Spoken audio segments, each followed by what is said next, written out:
नंदिनी ने पुष्पा का हाथ जोरों से पकड़ रखा था। पुष्पा उसकी गिरफ्त से बचने की पूरी कोशिश कर रही थी, लेकिन तमाम कोशिशों के बावजूद वो सफल नहीं हो रही थी। ये तुम लोग ठीक नहीं कर रहे हो, भगवान के लिए मुझे छोड़ दो। अरे छोड़ देंगे, बिल्कुल छोड़ देंगे।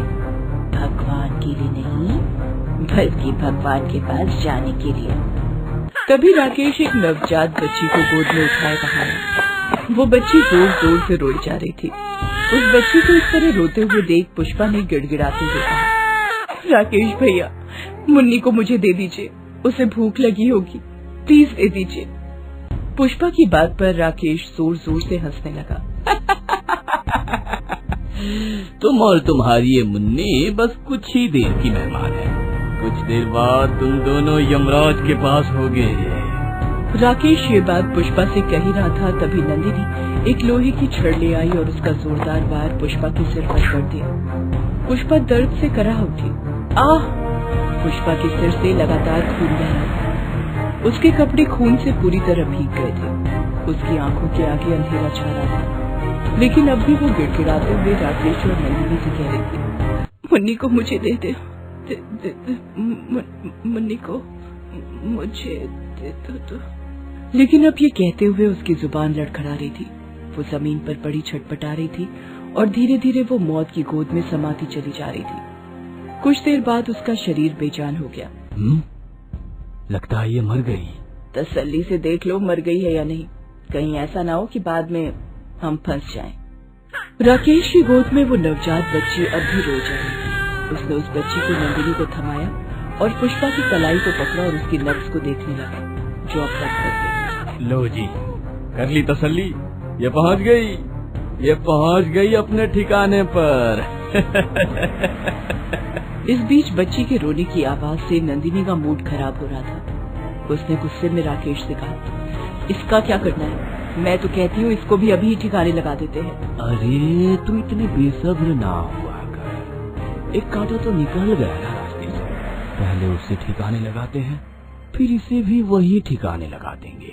वो तो ठीक है, लेकिन ये जो इतना रोते जा रही है इसका क्या करूं? कहीं इसके चक्कर में हम फंस ना जाएं। उसकी बात को सुनकर राकेश ने शैतानी मुस्कुराहट के साथ उसे देखा और कहा, मैंने कहा ना तू फिक्र मत कर, अरे मैं हूँ ना, मैंने सारी तैयारी पहले से ही कर ली है। उसके बाद राकेश ने अपनी जेब से एक इंजेक्शन निकाला। उसमें उसने दवा भरी और उस बच्ची को इंजेक्शन लगा दिया। बच्ची गहरी नींद में चली गई। अब ये सो जाएगी गहरी नींद में और इसका रोना हो जाएगा बंद, फिर इन दोनों को हम पुराने तालाब में फेंक आएंगे। उसके बाद उन्होंने पुष्पा और उसकी बेटी को कार में डाला और पुराने तालाब की ओर निकल पड़े। पुष्पा का पति दिवाकर और राकेश बहुत अच्छे दोस्त थे। दिवाकर राकेश की हर मुसीबत में मदद करता। वो उसे दोस्त कम अपना भाई ज्यादा समझता था। एक दिन की बात है। भाई, मैं कहना नहीं चाहता था, लेकिन अगर नहीं कहा तो मेरी माँ की जान खतरे में पड़ जाएगी। क्या हुआ राकेश, रो क्यों रहा है? और माँ को क्या हो गया? उन्हें हार्ट अटैक आ गया है यार, और वो गांव के अस्पताल में भर्ती है। डॉक्टरों ने ऑपरेशन का कहा है, जिसमें 5 लाख रुपए लगेंगे। अब तुम्हें तो पता है कि इन दिनों मेरा काम बिल्कुल ठप हो गया है, पैसे मेरे पास बिल्कुल नहीं है। अब माँ का इलाज कैसे करवाऊंगा यार? राकेश की बातों को सुनकर दिवाकर ने प्यार भरे गुस्से के साथ उससे कहा, तुम्हारी माँ मेरी माँ नहीं है ना? हाँ, मैं तो कुछ भी नहीं हूँ ना उनका। अरे पागल, पैसों की फिक्र मत कर, तेरा भाई है ना, अभी जितने पैसे चाहिए मैं दूंगा, बस माँ को कुछ नहीं होना चाहिए। हाँ। दिवाकर ने 5 लाख रुपए का चेक राकेश के हाथों में दे दिया। राकेश ने रोते हुए उसे गले से लगा लिया। भाई तू नहीं होता तो ना जाने मेरी माँ का क्या होता। उसी रात राकेश शहर के बाहर एक रेस्टोरेंट में अपनी गर्लफ्रेंड नंदिनी के साथ बैठा हुआ था। राकेश के हाथ में एक बड़ा सा नेकलेस का डिब्बा था। उसने नंदिनी को वो डिब्बा देते हुए कहा, हैप्पी बर्थडे नंदिनी, ये लो तुम्हारा गिफ्ट। नंदिनी ने जैसे ही वो डिब्बा खोला उसकी आंखें फटी की फटी रह गई। ओह माय गॉड, इतना सुंदर हाथ। पूरे 3 लाख का है। 3 लाख? हाँ 3 लाख। बोलो तो बिल दिखाऊं? उसकी बात पर नंदिनी खिलखिलाकर हंस पड़ी और उससे कहा, फिर से तुमने अपने उस बुद्ध दोस्त को चूना लगा दिया। दोस्त नहीं, एटीएम बोलो। एटीएम है वो, मेरा एटीएम। राकेश दिवाकर के विश्वास का गलत फायदा उठा रहा था, लेकिन दिवाकर को राकेश की सच्चाई का पता नहीं था। दिवाकर और पुष्पा दोनों उसे भाई ही समझते थे, लेकिन वो तो उनसे मतलब के लिए जुड़ा हुआ था।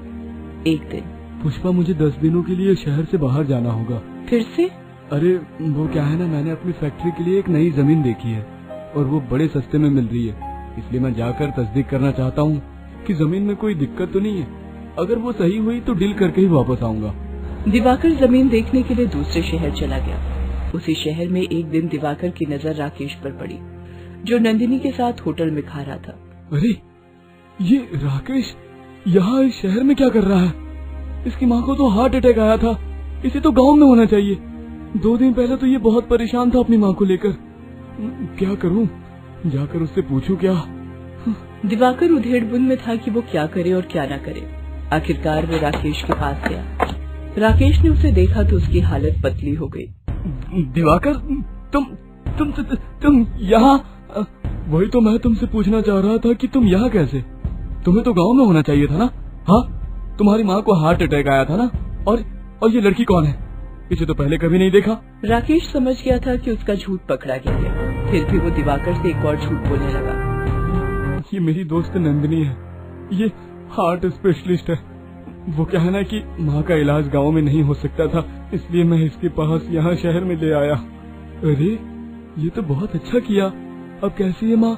चल मुझे उनसे मिलवा दे। दिवाकर की इस बात पर राकेश और नंदिनी ने एक दूसरे की ओर देखा और आंखों ही आंखों में एक प्लान बनाया। वे दिवाकर को एक सुनसान जगह पर ले गए। ये कहाँ लेकर आ गए हो मुझे?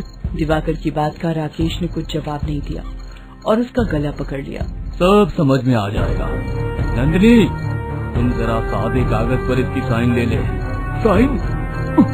वो भी सादे कागज पर? मैं नहीं करूँगा साइन। लेकिन उन लोगों ने उससे मारपीट कर उसके साइन ले लिए और उसे खाई से नीचे फेंक दिया। उस सादे कागज पर उन्होंने बाद में लिखा कि मैं दिवाकर अपनी मर्जी से अपनी सारी प्रॉपर्टी राकेश के नाम कर रहा हूँ, क्योंकि मुझे अपनी पत्नी पर भरोसा नहीं है, वो मुझे मार भी सकती है। उसके बाद तो पूरे शहर में ये बात फैल गई कि पुष्पा अपने पति दिवाकर को मारना चाहती है। पुष्पा तक जब ये बात पहुंची तो उसे इसमें साजिश की बू आई। ये कौन है जो मुझे बदनाम करने की साजिश रच रहा है, और मेरे पति कहाँ हैं? पुष्पा ने अपने लेवल पर सारी बातें पता करने की कोशिश की और उसे जल्द ही सारी बातें पता लग गई। उसे पता लग गया कि ये साजिश राकेश ने अपनी गर्लफ्रेंड नंदिनी के साथ मिलकर रची है। वो ये सारी बातें पुलिस को बताने ही वाली थी कि उन दोनों को इसके बारे में पता लग गया और उसने उसे मार दिया। राकेश और नंदिनी पुराने तालाब के पास पहुँचे और उन्होंने पुष्पा की लाश को तालाब में फेंक दिया। अब जल्दी से उस बच्ची को फेंको तालाब में और निकलो यहाँ से, कहीं ऐसा ना हो कि कोई आ जाए।